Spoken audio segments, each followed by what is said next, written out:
Yo, welcome guys. Welcome back to yet another video. I promised you guys I'll be consistent, so here we go.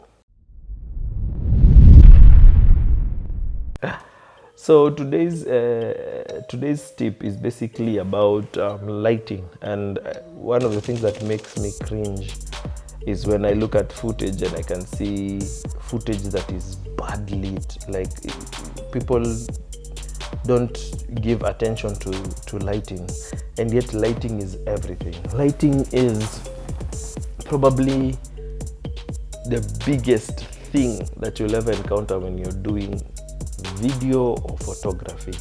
If the lighting is not working, then your footage is bad. It doesn't matter what type of phone or what type of equipment that you have. You might have the best equipment in the world, but if you don't know how to deal with lighting, then you're in problems. So in lighting, there are two kinds of light. There's natural light and then there's artificial light.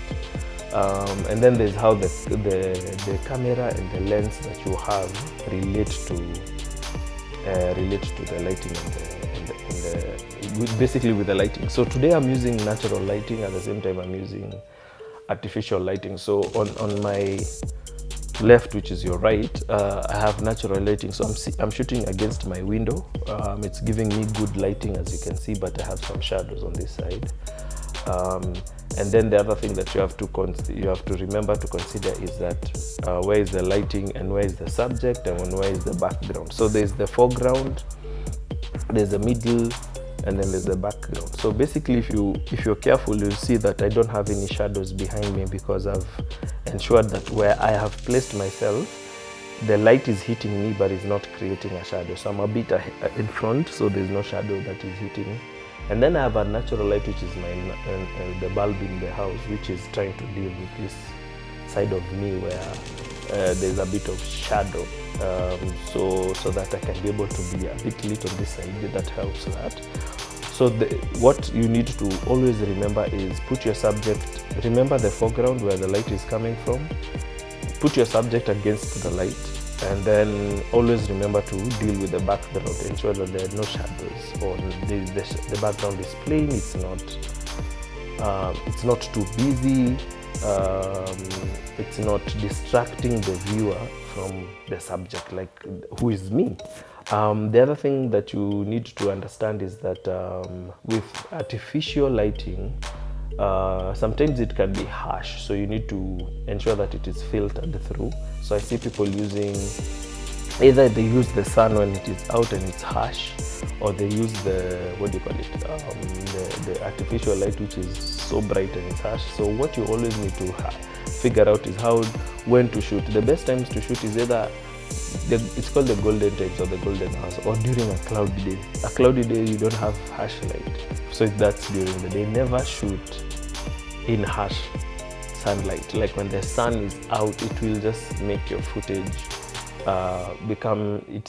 basically degrade. To you it might look okay, but because when I started out, I used to shoot photos when the sun is out, and I'd see they're nice, but I saw someone who had shot during the day and had used filters, or had gone to a tree where there are shadows, and it looked beautiful.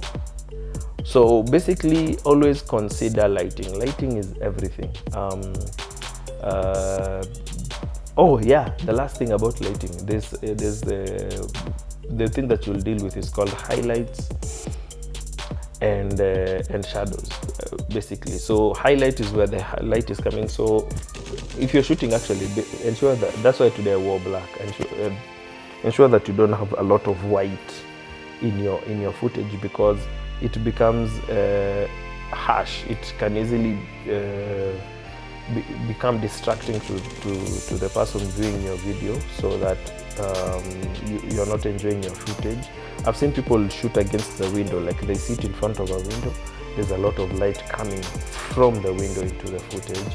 What that means is that you have a lot of highlights that you're dealing with, and if you don't have natural lighting to now deal with your subject, so that you can reduce the lighting behind the subject through adjusting your lenses, then the problem becomes that you have a video that is too lit in the background and your subject is too dark.